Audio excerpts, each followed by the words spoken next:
guard. All uniformed personnel. Hut then. Raise then.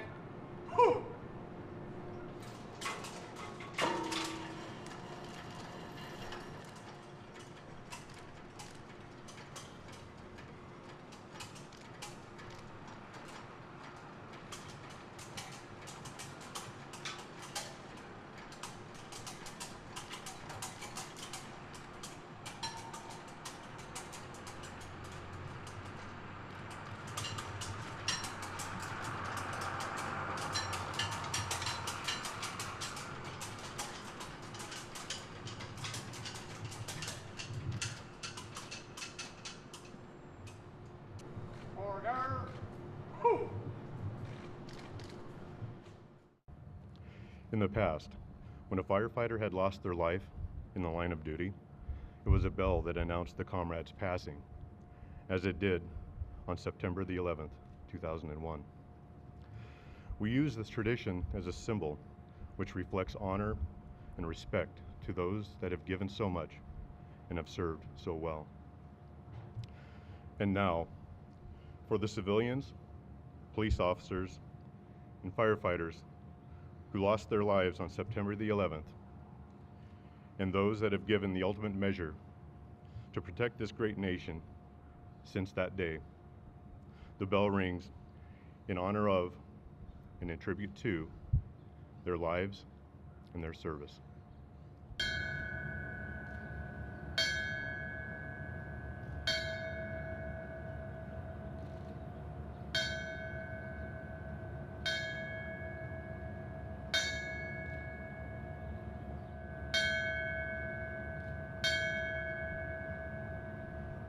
I'd like to thank everyone for taking time out of their day to come down here today to have a moment of remembrance for those that we lost on 9/11.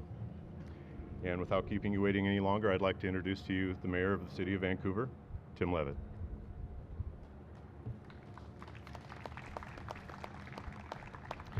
Thank you very much, ladies and gentlemen. Very much appreciate each and every one of you coming out to join us on this important day. There are a few folks I just want to make sure we all recognize that have joined us, taken time out of their day as well. Some elected officials from our City Council. We have Councilmember Jeannie Stewart, Councilmember Larry Smith, and I know Councilmember Bill Turley here. And my predecessor, Mayor Royce Pollard, is here. Royce, where did you go? Yep, right here. Okay, thank you very much. We also have representatives from our Congresswoman's office, Jamie Herrera Butler, Ryan, and Pam are here as well. Yep, thank you for joining us.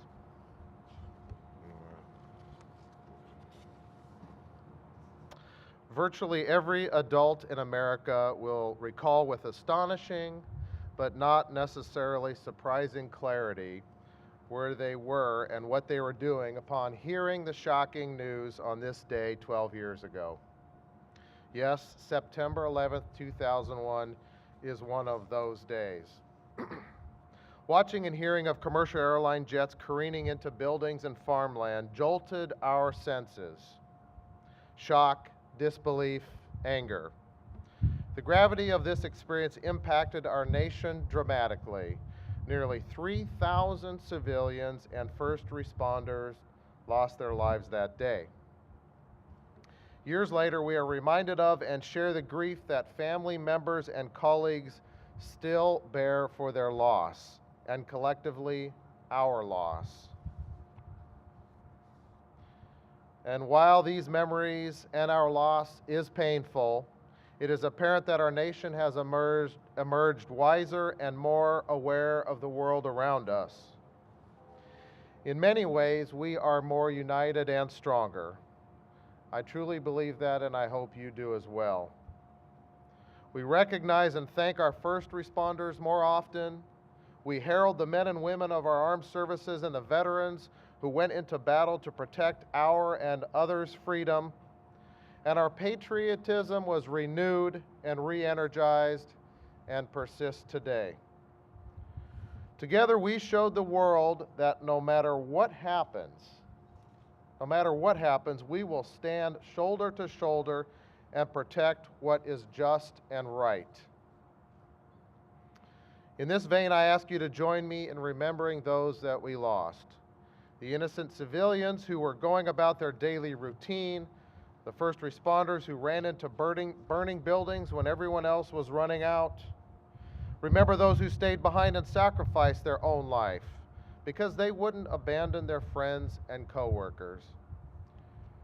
We extend our sympathies and condolences to the victims and their families and friends of these attacks today and every day.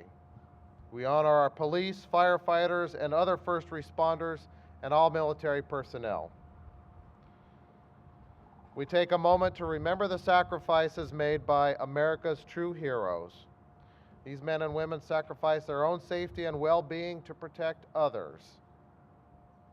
It is a rare person who can give up so much so that others may live safe and secure. And to those individuals, we salute you.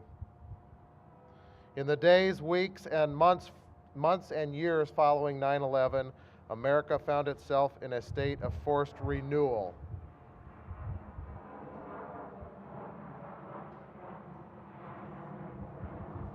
We could no longer continue on with the status quo. What came from that was a sense of caring, togetherness, and patriotism.